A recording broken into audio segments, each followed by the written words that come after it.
एक सामने मंदिर था और उसके दूसरी लाइन के जो मकान थे उसमें एक ऊपर के कमरे में एक वैश्या नृत्यांगना रहती थी। पुजारी जी ठाकुर की सेवा पूजा करते थे।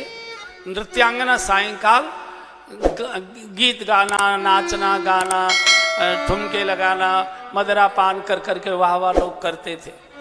तो ये जो पुजारी थे ये बैठे तो मूर्ति के सामने मंदिर में थे, लेकिन कनखियों से देखते रहते थे उस कमरे की ओर, कोठे की ओर। कहाँ मैं ये पत्थर की मूर्ति में सिर मार रहा हूँ इतने दिन से, आनंद तो वहां है, देखो क्या वाह वाह हो रही है, क्या ठुमके। तिरछी निगाहों से देखता भी रहता था और सुनता भी रहता था। और जो वैश्या थी वो नाचती थी, गाती थी लोगों के लिए, लेकिन तिरछी निगाहों से मंदिर में खड़े ठाकुर जी का दर्शन करते रोती रहती थी मन मन में, प्रभु इन मुर्दों के सामने मुझे नचा रहे हो, ऐसा कब मेरा सौभाग्य होगा कि आपके चरणों में बैठकर आपकी स्तुति गाऊं, आपका भजन गाऊं, ऐसी मेरे ऊपर कृपा करो। पंडित जी सोच रहे कहां पत्थर की मूर्ति के पास सिर मार रहा हूं, आनंद वहां है।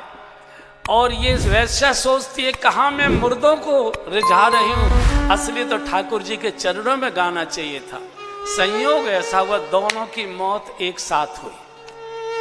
तो आत्मा जाती है, जो यमदूत आते हैं उसकी आत्मा निकाल कर ले जाते हैं, शरीर तो चिता पर चला जाता है। तो चित्रगुप्त के यहाँ पहली उपस्थिति होती है, किसने क्या कर्म किया है उसी के अनुसार निर्णय होता है, नरक जाना कि स्वर्ग जाना, स्वर्ग में भी डीलक्स कोच में जाना, वीआईपी कोच में जाना, ऐसा अलग अलग रहता है, जैसे होटलों में अलग अलग कमरे होते हैं। संयोग हुआ कि ये भी गई और ये भी एक साथ। तो चित्रगुप्त ने रजिस्टर मंगाया अपने सेवक से, बोला भाई देखो। तो वैश्या को कहा कि इनको स्वर्ग का जो डीलक्स रूम है उसमें ले जाओ। पंडित जी को बोले जो रौरव नरक है जिसमें सांप बिच्छू रहते उसमें छोड़ दो इनको। पंडित जी तो खड़ गए, महाराज ये कैसा न्याय है, जीवन में मेरी जिंदगी मंदिर में निकल गई और मेरे लिए नरक का, और ये जीवन भर लोगों को नाच नाच के गा के रिझाती रही, इसको स्वर्ग, ये क्या न्याय है आपके यहाँ? ऐसा न्याय तो धरती पर भी नहीं है। चित्रगुप्त ने कहा पंडित जी उखड़ो मत, नाराज मत, हमारे यहाँ सब लिखा पढ़त होती है, रजिस्टर ला भाई पढ़ा दो। और उसमें फोटोग्राफी भी चुपका दी थी।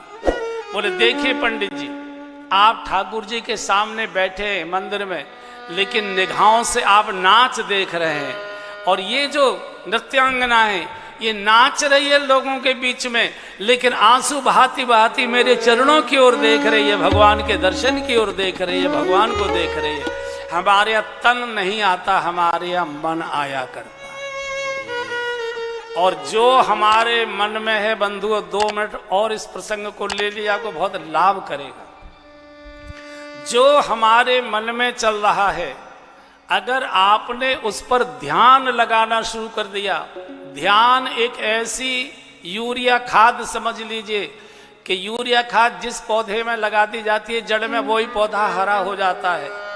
तो जो ध्यान ध्यान कहते हैं, ऐसे करके जब आप रहते हैं तो कहीं ना कहीं ध्यान आपका दूर है। तो ध्यान ऐसी ऊर्जा है कि जिस पर आप ध्यान लगा देंगे वही आपके अंदर भर जाएगा और अंत समय तक रहता है। जैसे मन में आया है, किसी ने सुनाया कि बहुत बढ़िया राजा मंडी चौराहे पर इतने बढ़िया गोलगप्पे, उसका जो पानी का स्वाद है कमाल है साहब, सारे देश दुनिया में घुमाए लेकिन ऐसा चटपटा बढ़िया जलजीरे का पानी हमने तो नहीं देखा। उसने कहा आपके कानों ने सुना, कानों से मन में चला गया, अरे तुम भी देख लो, कोई बात नहीं, राजा मंडी जाने में क्या देर लगती है, ऑफिस तो तुम्हारा उधर ही है। तो आपने चूंकि उस पर ध्यान देना शुरू कर दिया, फिर आपको मटकी भी दिखाई देने लग जाएगी, जलजीरा भी दिखाई देने लग जाएगा, फूला हुआ रखा हुआ गोलगप्पा भी दिखाई देने लग जाएगा, लोग खाते भी दिखाई देने लग जाएंगे। आपका तन कब ठेली पर पहुंच गया पता भी नहीं लगेगा, आपने कब गोलगप्पा खा लिया सटक लिया ये भी पता नहीं लगेगा।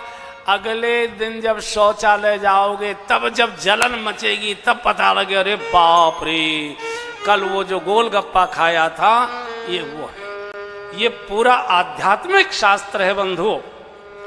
जिन कामों को हम पसंद नहीं करते, जिन बातों को, जिन आचरण को हम पसंद नहीं करते, और वो बातें, वो आचरण करने की इच्छा बार बार मन में आ रही है, उस पर ध्यान मत दीजिए, ध्यान उका दीजिए।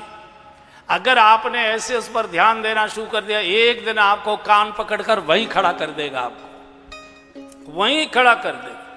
इसे ध्यान उकाइए। ध्यान उकाने का तरीका, लेट कर आ रही हैं ऐसी बातें, बैठ जाइए।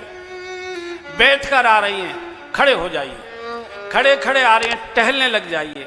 चुटकी बजाकर कुछ गुनगुनाना शुरू कर दीजिए। छोटे बच्चे को गोद में लेकर बोल बोल कर खिलाना शुरू कर दीजिए। तब आपका ये दोष दुर्गुण का दूर जाएगा और ये बार बार आएगा। बार बार आपको यही क्रिया करनी पड़ेगी, अन्यथा एक दिन आपको नाली में ये गिरा के ही छोड़ेगा, बचा नहीं सकता कोई।